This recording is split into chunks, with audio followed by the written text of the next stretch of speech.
वेगवेगळ्या क्षेत्रात पाहायला मिळतं. काही दिवसापूर्वी एक प्रसंग घडला. संपूर्ण चॅनलला त्या बातम्या होत्या. सुप्रीम कोर्ट गवई साहेब, त्या सुप्रीम कोर्टावर एका वकिलाने चप्पल भिरकावली. त्या वकिलाची निंदाही झाली. का भिरकावली? प्रसंग असा होता, मध्य प्रदेश मध्ये खजुराहो मंदिर आहे. 2000 वर्षापूर्वीचं मंदिर आहे. आणि त्या आक्रांतांनी ज्यावेळेला या मंदिराला क्षती पोहोचवण्याचा प्रयत्न केला, त्यामध्ये एक विष्णूची मूर्ती होती आणि त्या विष्णूची मूर्ती तोडलेली होती आणि त्या विष्णूच्या मूर्तीचं मुंडकं तोडलेलं होतं त्या काळामध्ये. तर एकाने याचिका दाखल केलेली होती, कोर्टाला विनंती केली होती की अशा प्रकारे आणि या मंदिराची दुरुस्ती करण्याची परवानगी आपण द्यावी. आणि असा एक कायदा आहे, एखादी पुरातन वस्तू आहेत किंवा कुतूहलवश अशा प्रकारे असणाऱ्या काही धर्म संस्कृती जपण्याकरता पुरातत्व खातं सुद्धा आणि अशा प्रकारे ज्या काही पुरातन वास्तू आहेत त्याचं संरक्षण करतं.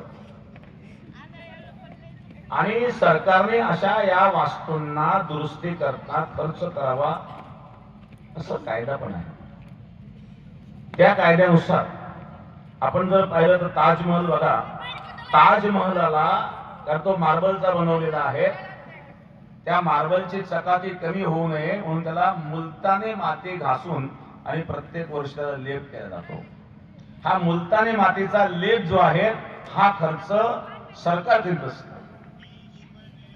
महाराष्ट्रामध्ये संभाजीनगरला औरंगजेबाची जी कब्र आहे त्या कबरीचा खर्च सुद्धा सरकार करतं. 2000 वर्षापूर्वीच्या खजुराहो मंदिराच्या दुरुस्ती करता आणि मागणी केली तर ही मागणी गैर नव्हतीच.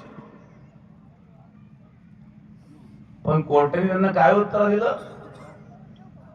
सुप्रीम कोर्ट न्यायाधीशांनी की तुम्ही विष्णूला सांगा तुमचं मुंडकं तुम्ही नीट करा. असं बोलताना लाज नाही वाटली? स्वतःला हिंदू म्हणून देताना काय निघाल तुम्हाला असं बोलण्याचा? तुम्ही असं का बोलू शकत नाही की औरंगजेबाची जी काही कबर आहेत तिची दुरुस्ती करण्याकरता तुम्ही औरंगजेबाला सांगा, असं म्हणण्याची हिंमत आहे तुमच्यामध्ये? ताजमहलची दुरुस्ती करण्याकरिता शहाजहान राजाला सांगा असं म्हणण्याची हिंमत आहे? मग विष्णूची मूर्ती दुरुस्त करण्याकरता तुम्ही विष्णूला सांगा तुम्ही तुमची स्वतःची मूर्ती दुरुस्त करून घ्या असं म्हणताना शर्म वाटायला पाहिजे. कोणता अधिकारी असेल? न्याय देवतेचं कर्तव्य आहे न्याय देणं.